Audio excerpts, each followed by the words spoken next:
Hello everyone, welcome back to another lesson on sequences and series. Today I'm going to be doing some general revision on sequences and series. First, I'm going to have a look at our concept map for today's lesson, then I'm going to revise some definitions, and lastly I'll be doing some examples. Let's have a look at today's concept map. So everybody, I'm going to start by revising the definitions for arithmetic series, or rather sequences, series, as well as quadratic patterns. So arithmetic sequences, series, and quadratic patterns. Let's go to our first set of definitions. So an arithmetic sequence. This is a pattern which has a common difference between successive terms. So guys, hopefully this does ring a bell.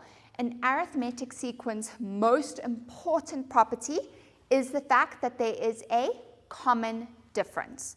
So if I look at the pattern that goes 2, 4, 6, 8, 10, I can see that each time the difference has been positive 2, as each term has increased by positive 2. So if there is a common difference, that means that it is an arithmetic sequence. Let's remind ourselves of the general form of an arithmetic sequence.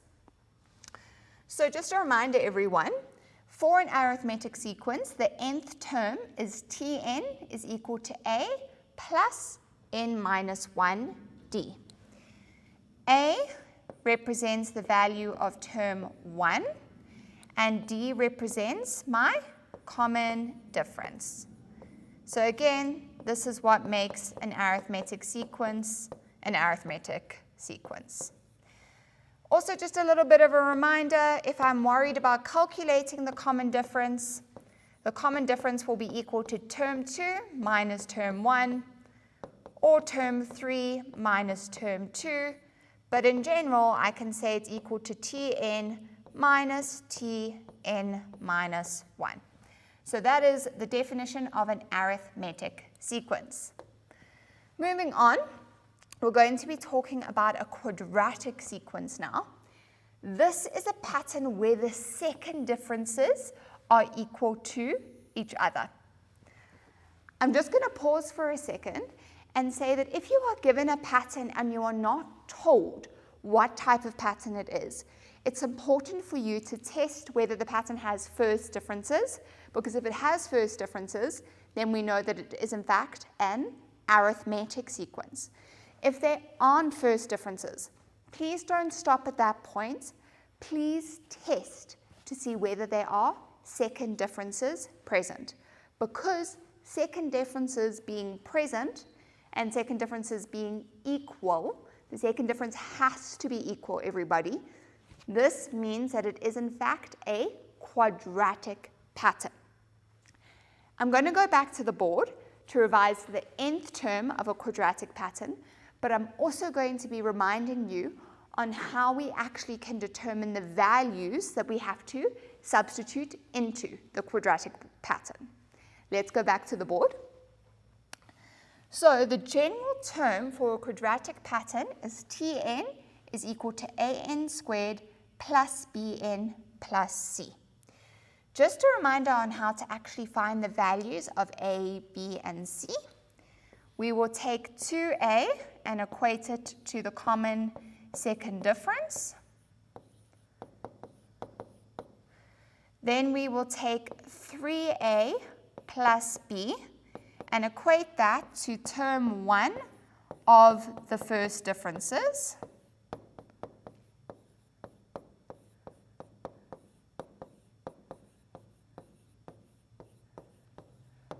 And lastly, to find the value of c, I will use my a and b values. A plus b plus c is equal to term 1 of the quadratic pattern.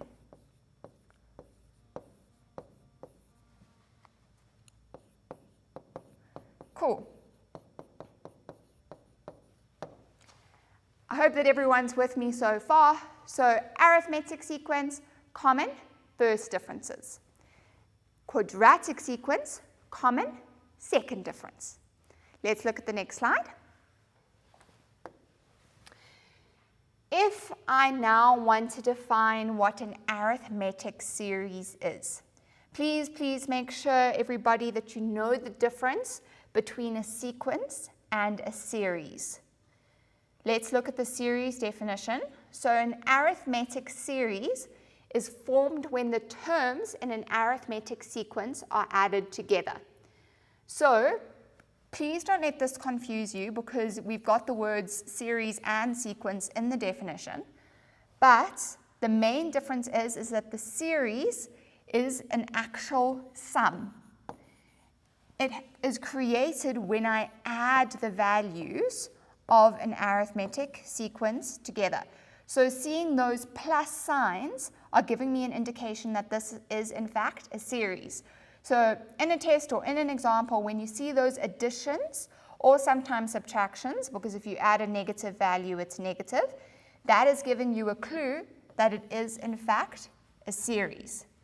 If I were to write this exact same pattern as a sequence, I would use commas or semicolons to illustrate that these are different terms. Great. Let's have a look at the actual formula for an arithmetic series. So everyone, the two ways that I can calculate the sum of an arithmetic series are Sn is equal to n over 2 times 2a plus n minus 1d. Or alternatively, I could say Sn is equal to n over 2a plus l. Please remember that in each of these cases, a is referring to the value of the first term. D is referring again to the common difference, which we know is the main property of an arithmetic sequence. And L is referring to the last term of the arithmetic sequence if it is given to you. So if in the question you are given the actual value of the last term, you can use the second version. Wonderful, everybody. I hope that you are feeling comfortable with arithmetic sequences, arithmetic series, and quadratic sequences. After the break, I'll be jumping into some actual examples of these. See you soon.